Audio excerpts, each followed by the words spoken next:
հետևյալի մասին են, մենք դժվարություն ունեինք հանրությանը բացատրելու, թե ինչու Ռոբերտ Քոչարյանը բանտում չէ։ Մենք դժվարություն ունեինք հանրությանը բացատրելու, թե ինչու Ծառուկյանի թալանվածը վերադարձված չի։ Մենք դժվարություն ունենք ժողովրդին բացատրելու, թե ինչպես է պատահել, որ կալուգացի օլիգարխը տասնյակ հեղափոխությունից հետո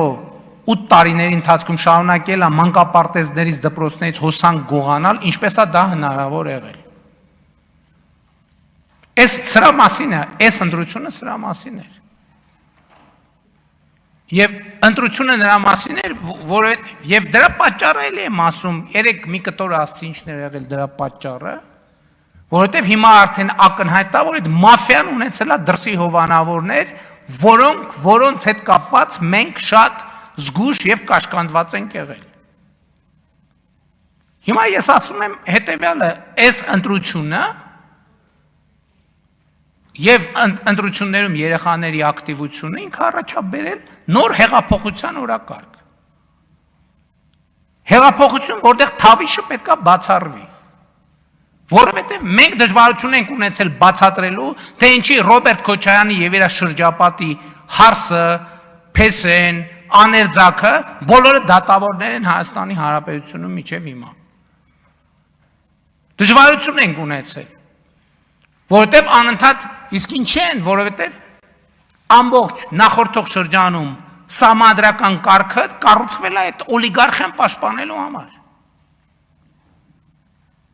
Որովհետև մենք մտածել ենք, որ այնուամենայնիվ համակարգեր կան, որոնք Եվ մենք պետք է գնանք այդ համակարգը ջարդելու ճանապարհով, ուրիշ տարբերակ չկա։ Չկա ուրիշ տարբերակ։ Ես դրա համար եմ ասում, սա պարզ ընտրություն չի։ Սա հիմա կամ նորից հեղափոխությունը նոր թափ հաստանում կամ հակահեղափոխությունը հաղթում է։ Էս է մեր ընտրությունը։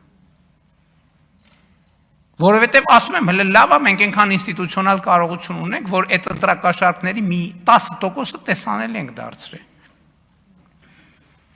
Բայց շատ կոնկրետ հանրապետականի 5 ցուցակները, հանրապետական ԲՀԿ 5 ցուցակները հանել են եւ ընտրակաշառք են բաժանել եւ փառք ու պատիվ են Հայաստանի Հանրապետության քաղաքացիներին, ովքեր հիմա ձայնագրություններից էլ